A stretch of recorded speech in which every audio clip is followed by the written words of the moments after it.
Hi everyone, my name is Charlie and today I have my currently reading video. The book that I am currently reading is The Female of the Species by Lionel Shriver.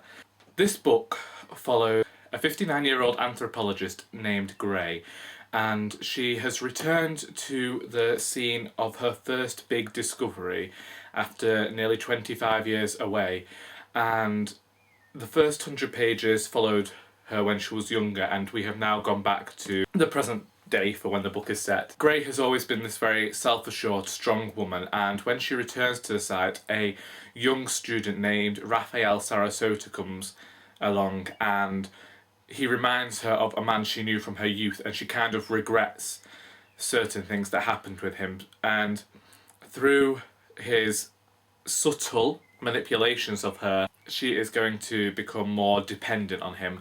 At the moment where I am, I'm 200 pages into the book, and I'm already seeing the signs. The first 100 pages were really fast to get through, but the more I see of Raphael and the more dependent Gray becomes on him, and the more her character kind of diminishes and disassembles, I'm finding myself having to take a step back, because it's one of the things I really appreciate in fiction is when a strong female lead, and by this I mean a character that actually seems like a real human being, and I definitely get that with Gray. A few years ago I know that I would have put this book down because I didn't want to read anything about the kind of the characters without redeeming qualities, and Gray is she's a very understandable character. This is Lionel Shriver's first book. Previously I've tried to read We Need to Talk About Kevin and I couldn't get through it, and that kind of put me off reading any of hers, but my friend Abercrombie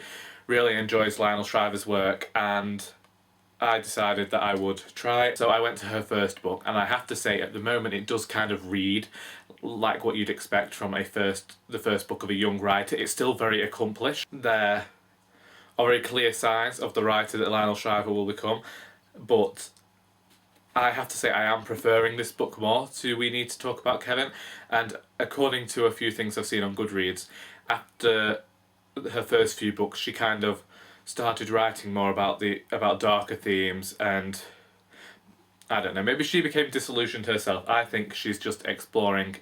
She might just have become more explorative in her writing, but I will continue to read this. I'm going to continue reading it today, but I will be stopping tomorrow or interspersing it parts from a different book, which is Assassin's Apprentice by Robin Hobb.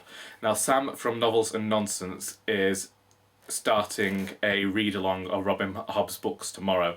It starts tomorrow, which is May the 23rd, and then continues until December. From May the 23rd until June 1st we have Assassin's Apprentice to read, and then throughout the year you read all the other books. This is the Farseer trilogy, the first book in the Farseer trilogy, and it follows Fitz. He's this bastard child of a prince, and there's going to be magic involved, which is all I really know at the moment. But I owned these books a few years ago. I had this fantasy subscription service, and these were the first books I got, and then I never read, and I got rid of my copies.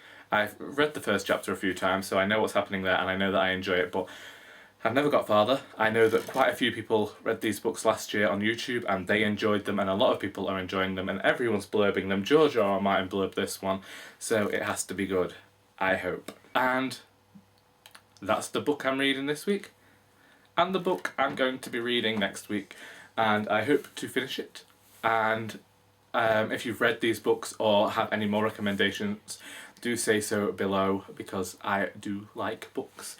And until next time, that is all.